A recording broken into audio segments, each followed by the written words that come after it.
Hello, welcome to this MagiCAD for Revit demonstrational video. Today we're going to be looking at the tools that we include with the electrical module in MagiCAD for Revit. We're going to start by looking at some of the drawing tools that we include. And in this instance here we can see we've got a coordination issue between two pieces of containment. What we're going to do in this case is we're going to use our vertical crossing tool to deal with this from within our plan view. So to do this we choose our start point and our end point where we want to set up and set down. We're going to choose here, I want a 30-degree angle that I want to set this up and down by. I want 150 millimeters alignment tolerance between the two trays, and I want that to be on top of this tray here. So I'll select that from there, and you can see it coordinates that in our tool here. When we click OK, what that does, as you can see, it draws the setup and set down with the tolerances that we gave it to actually avoid that coordination issue. It saves you drawing section and having to do that process manually. Again, here we've got another example of a similar problem, but this time we have a bank of pipes that are colliding with our tray here. So we're going to use a similar tool. This is our multi-crossing tool, and you can see this is still in the electrical package, but we're going to deal with pipe work now. So again, start point, end point, and then select all of the devices in this case that you wish to coordinate. Click finish, and then again you have similar options. I'm going to choose 45 degrees, again 150 millimeters tolerance on top of this tray, and then once this process completes we should see this will coordinate that pipe work neatly with our tray using the alignment tolerances similar to the vertical crossing tool earlier. Okay, now we're going to take a look at another instance here where our coordination issue comes from the vertical plane. As you can see here, what we're going to use this time is we're going to use our horizontal crossing tool, and works in a similar way. So we choose a start point and an end point, and then this time we're going to choose the object that we want to coordinate around. So I select that piece of vertical tray there, and then we can see here this is using the routing preferences to select the available fittings to be able to push this tray out around the coordination issue. So I'm going to choose, I want 45 degrees, so we can see there it's pushed that out to the absolute minimum that it can. It gives you a preview here saying the minimum using those fittings would be 379 millimeters, and then the maximum you could go 2.5 meters away. You can use the direction tool here to push this around to the other side if you prefer to go. If you're doing this within a riser and you want to move it around inside the riser, then you can choose that, and when you click OK, that actually sets that alignment there. Okay, another example of the tools that we include here would be something you would normally see in, say, a corridor, where we've got two pieces of tray at the same height. What we want to do is maybe come across the corridor and coordinate with this tray. So we can do that using our angle to horizontal tool. We can use this to select the side of the tray that we want to come out from. Again, similar tools to earlier. We can choose an angle, we can choose an alignment tolerance, so in this case I'm going to use 100 mm, and then this time I'm going to go to the bottom of this tray, and then when I click OK, we can see it asks us for a direction, so we want to come this way, and then that allows me then to continue drawing from there. And then as you can see, what that's done is it's actually coordinated that using the alignment tolerance that we gave again in the tool. This tool can also be used at the end of a tray as well. So if you were coming to a piece of structural steel or something like that you wanted to coordinate with, again you can use the same options as before, but this time what we can do is we can specify a height, in this case to the bottom of the tray here. So in this case we're going to set up to 2800 millimeters. We can continue drawing this now as we normally would, and what we can do is we can see here that it's included all the necessary fittings and set it up so that the bottom of the tray is at 2800 millimeters. The next thing we're going to look at is the standard connection tool. Now the standard connection tool only works with circular devices currently, so in the electrical module that would be conduit, for example. And the way we can use this tool is like so. Say I want to connect this conduit to this one. These are actually at different heights, and I want to use this elbow here, and I want to convert it into a T-piece and then carry on straight up. So what I do is I click on the elbow there, click on the containment that I want to coordinate that with, and then we can see here it gives us all the different routing options. So in this case it's suggested a 90-degree angle here. We can choose whether we want that at a different angle maybe, and then it will actually draw that in and coordinate it how we anticipate it to be used. So we can see there it's added that 45 degree. It's actually rotated this fitting around 45 degrees to reduce the number of fittings required to complete that task, and it's actually converted that elbow into a T-piece as well. Okay, this again can be used at the end of a piece of conduit. So again we can say we want to connect this conduit into this one, and it gives us similar options again as to how we might want to achieve that. Again, this time I'm going to choose the 90-degree fitting like so, and we can see that's then coordinated that like so.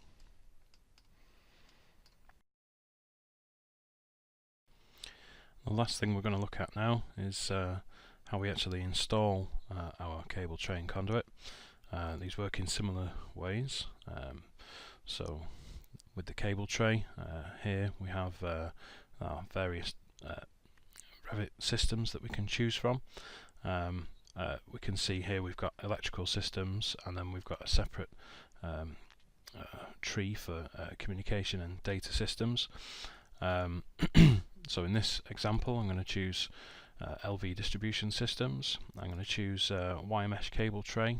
I can set the width and height for that tray, and then I have similar to the angle to horizontal tool, I have these coordination options here, so I can basically choose an object from the model. It could be another piece of tray, it could be a pipe, a duct, or it could be even something from the architect's model that I want to coordinate with, and then using these tools I can draw underneath, above, at the same height, or I can use these justify to options, and I can justify the bottom to the bottom of another object, or the top to the top of another object.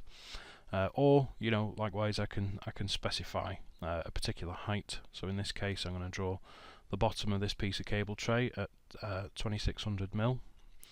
When I click OK, I can then come into my model here like this, and just draw that as I normally would. If I come across a coordination issue, I can use the angle to horizontal tool as I'm drawing. So we have this floating toolbar here. If I click angle to horizontal, then I get the same options that I had earlier. So I can choose 150 mil alignment tolerance. Let's say we want to go at 45 degrees this time over the top of this tray, and then you can see that it's now updated these fields here. Click OK, and then that's set up there. I can draw across, and this way I can actually draw in the model without actually having the clash there that we had earlier. Again, conduit works the same way. We can see here the various systems that we can choose from for the conduit. We can choose our different types of conduit that we've got installed in the project. We can choose the diameter that we want to install to, and then again the alignment and coordination tools. In these tools we also have a reference button.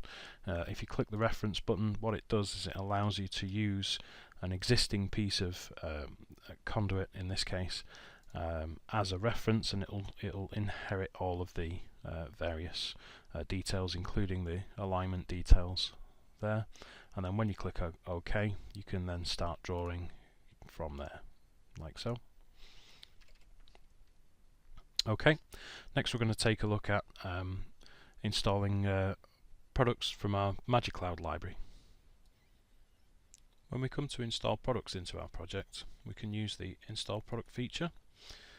This references the dataset and has all of the devices that you've added to your dataset. Here we're going to install this 600 by 600 luminaire. So when we come to install that, we can place that just the same as we would normally in Revit, using our free placement tool here. In this floating toolbar we can set certain identity data and variables. We can choose again some alignment tools here. Another thing we can do is we can use our array feature. There's various different ways of using this, but for this example I'm going to use select space. Again, various ways that you can choose to define the array. In this case I'm going to say number of instances. I'm going to have let's say 2 rows and 1 column, and I'm going to place these luminaires in these offices here. So because I've chosen the space option, I just click on the space and it'll insert that array there. You can see you can use this function to very quickly start building up something like a stage 3 lighting design there. Once you're happy with your placement, you can click apply and it will actually place those objects into your model. Another way you can do this is if I decide I want 2 rows and 3 columns here, and I'm going to click on this space. I can see there that that's inserted those how I want them. If I wasn't happy with that though, before I click apply, I can decide in here that maybe I want to reduce that down to 1 column. If I click update, I can see that that updates that. So this is basically a preview until you actually click apply. Another thing you can do with that as well is we have different alignment options, so you can have them evenly spaced or you can have them interleaved. You can apply a rotation to the luminaires. So in this case I can say I want that to be at a 45-degree angle.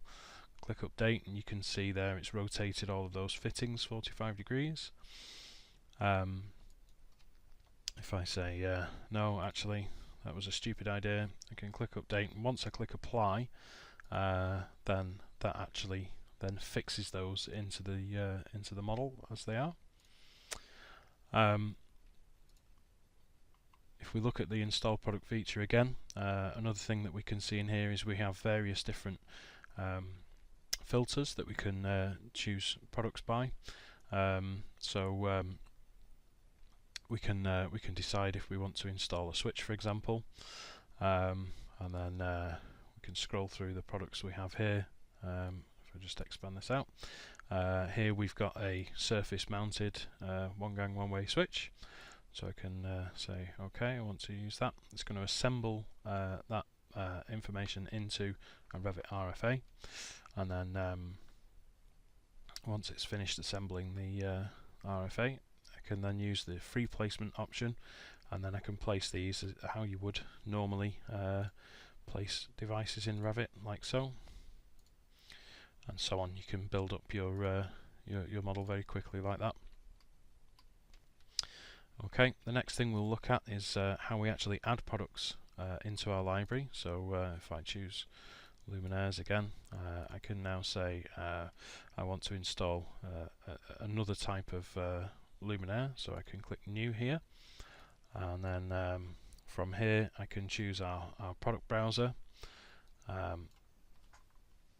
This attaches itself to the MagiCAD and brings up all of the different brands and products that we have available. Another way that we can do this in the 2018 version of MagiCAD is we can use our MagiCAD plugin, and the MagiCAD Connect essentially does the same thing. However, we can filter and search much more easily for the products that we're looking for, and then once we're happy with a product, so we wanted to insert this one, for example, we can click insert on there, and it will actually download that model and bring it in to our data set, and it will bring in all of the electrical data with that as well. So we can then add a name, a 2D symbol, and a RFA name to that, and then that will be ready to use in the project.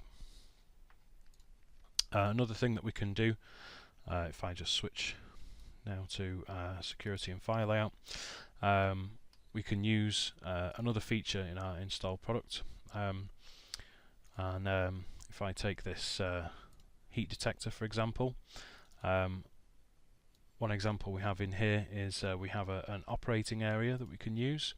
So in this case we're using a circle. We've defined a 5 meter and a 7.5 meter operating radius, and when I come to insert that into the model,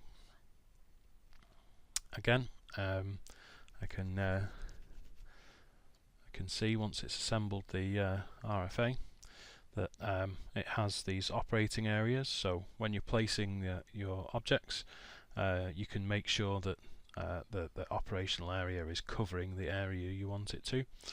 To give you an example of how that can work with the array function, we can say here again, select space.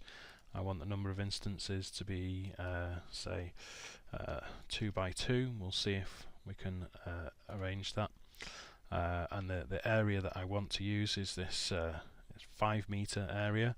So I can see here that I don't get my coverage using 2 by 2. So again, I can go back to my array, update 3 by 3, and then I can see there I've got my coverage, so I'm happy with that. I can click apply and it places those products in there. When you come into create an output for these, you can actually remove these operational areas with your visibility settings. Another good use for that would be things like security cameras. You can set a sector for those, and you can actually see the field of vision of the camera. You can also use that on sockets if you're placing sockets like cleaner sockets, for example, which have say a 5 meter operating radius. Again, you can set a sector on that and show that operating area and coordinate your devices as you go.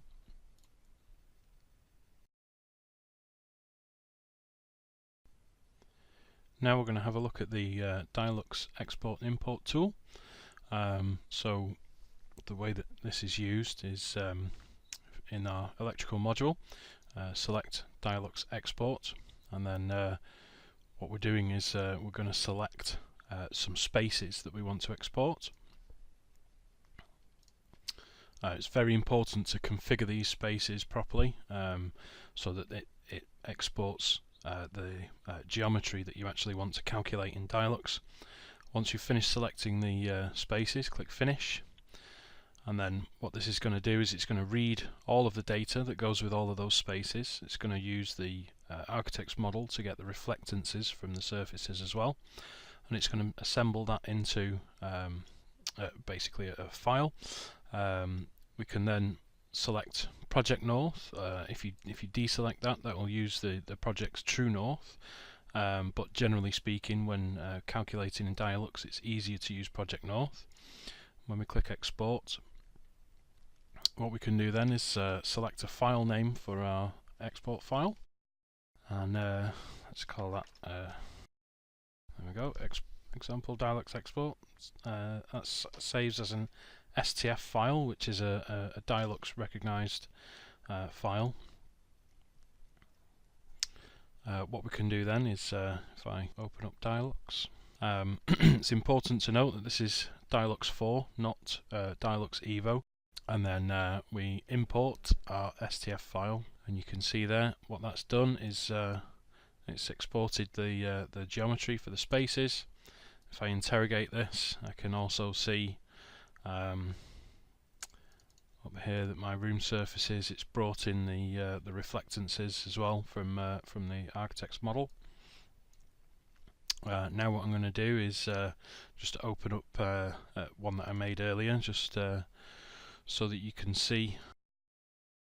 Basically all I've done is used this export file like so, and I've done some calculations and inserted some luminaires as you normally would in Dialux. Then once you're happy with your design in Dialux and you know that the outputs are correct, you can then export as STF file, and then again, I've made one of these earlier, so I would save that as my import file. And then back in Revit, I go to my Dialux import tool this time, and then choose the file that I want to import from. Select all the spaces I want to import, and then what I'm going to do is just go through these luminaires. So here's one I've imported previously from a test project. The others I've not imported before, so what I'm going to do is I'm going to select an appropriate 2D symbol for each of these.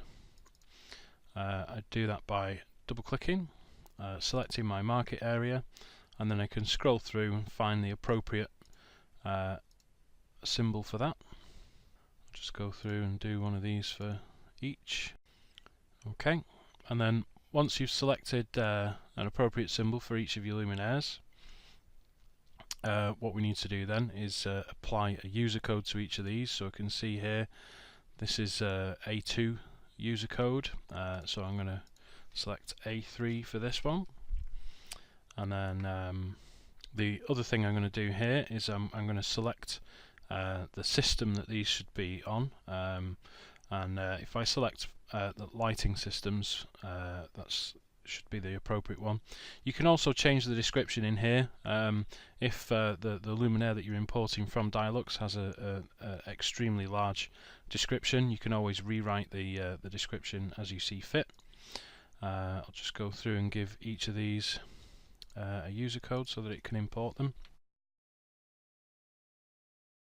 Okay, and when you're happy with that, make sure you use the same north angle that you exported using, and then click import, and what that'll do is it'll read the STF file, find all of the objects that you've inserted into your calculation in Dialux, and it'll actually assemble an RFA from the 3D geometry and the parametric data from those objects in Dialux, and it will build those into Revit RFAs and insert them into the project in the same locations as you inserted them in your calculation.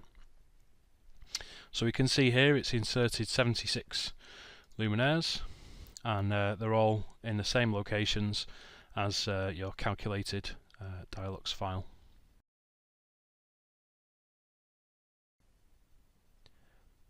The electrical module in MagiCAD for Revit provides a number of tools which assist with circuiting. The first one of these we're going to look at is our wire tool, but to do that what we need to do first is create a circuit in Revit as we normally would. So I'm selecting the luminaires which I want to circuit. I click on my power circuit here, select my panel from the list, and then from there I can proceed to use the wire tool and create a circuit. So in my wire tool here, I can choose a wire type. I can use various installation methods. I can choose a tag to tag my circuit with, and I can also select this option here, which allows me to connect to a method that we've developed, which allows us to trace a circuit path using a modified conduit type, which we call a cable packet, and that allows us to create a very accurate cable length compared to the traditional method that Revit uses for estimating your circuit length. So I'll show you how that works shortly. Here we have a number of drafting tools which allow us to basically draw our cables or our wires in such a way that we want to present our circuiting in a deliverable. So to show you how that works, I'm going to choose this chamfered line option, and here we can see I can set the offset that I want the chamfer to be from the device, and also the angle as well. So when using this tool, there's various different methods that you can choose from. We provide this floating toolbar to allow you to switch between methods very easily. So I'm just going to circuit these up just to show you how straightforward it is. You can see here I can click my start point and end point using this nearest point tool, and this allows me to coordinate these cables accordingly. And then I can also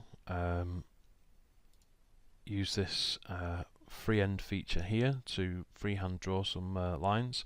We provide this guide grid to assist with drawing more presentable freehand line drawings. And then here we can see we also provide this function where you can create a leader to point to your switches. Once you've finished drawing all of your wires that you wish in your model, if you end the command, you'll see it automatically puts the circuit tag that you've chosen in place, and then you can choose a point on your cable packet. This is our cable packet here, for calculating the route back to the distribution board that the circuit's fed from.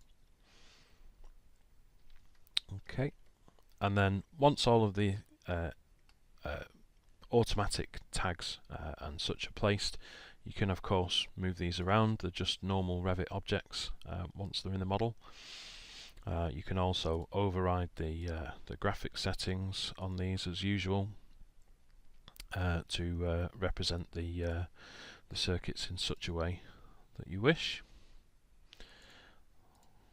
There we go. So I'm happy with that now. Once you've created your Revit circuit, what we can do with that then is we can use our circuit properties tool to modify any of the circuit properties that we may need to. As an example here, we have this circuit numbering tool, which essentially allows you to select a circuit or a number of circuits and then number them automatically using a predefined set of rules here. So in this case, I'm going to select my next available number as being way 2 and phase L1. And then if I press renumber now, you can see it adds that to our circuit there. So you can easily build up your circuit references that way. Another thing that we can use this tool for as well is we can set properties of circuits. So if we're not happy with the cable type, we can select a different cable type from the list. and also we can change our circuit type as well. So in this case we've got single phase lighting. We can then choose our protection settings as well. We can rename the actual load name if we wish, if we're not happy with the automatically generated load name, and we can also add comments as well as we choose. These circuits, we provide a template for a switchboard schematic, and these circuits will populate that switchboard schematic. So we also provide some templates for how you would want the circuits to be represented on the schematic. So we'll take a look at the schematic shortly and show you what that looks like when it's inserted. So now that we've updated the circuit as we wish, we can see here that these green indicators mean that the circuit is linked from the schematic to the project. So this circuit that we've just created is not. Therefore, what we can do is head over to our Manage Links option here, and we have a preview of our schematic here.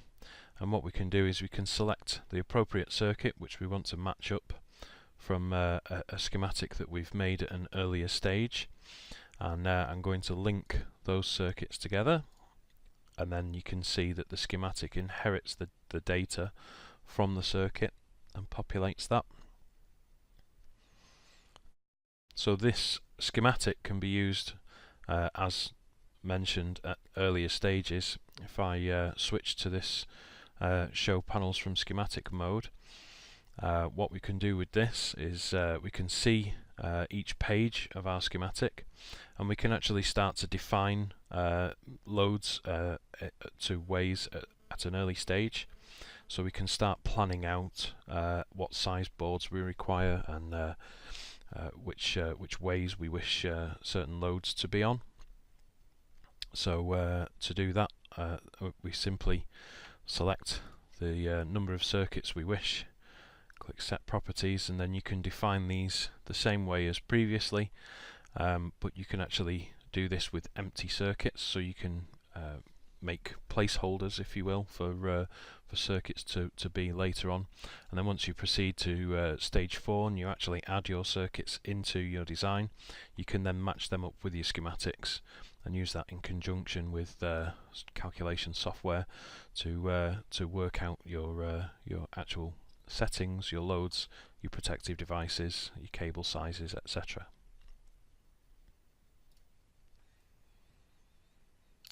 Once you've created the schematic, you can see here from our these are our template schematics that we provide.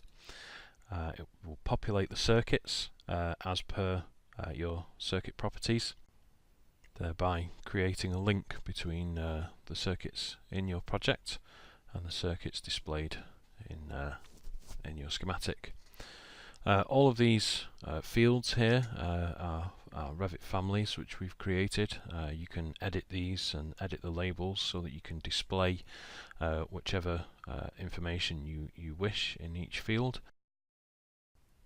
So you can use these for creating DB schedules or switchboard schedules, which allows you to generate a list of all of the circuits and the properties as they are configured within your project.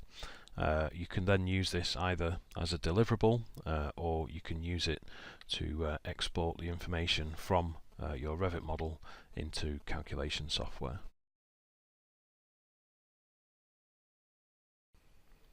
That's the end of the demonstration video. Thank you very much for your time. On the screen you can now see our UK contact details, and if you require any further details, please do get in touch. And once again, thanks for watching.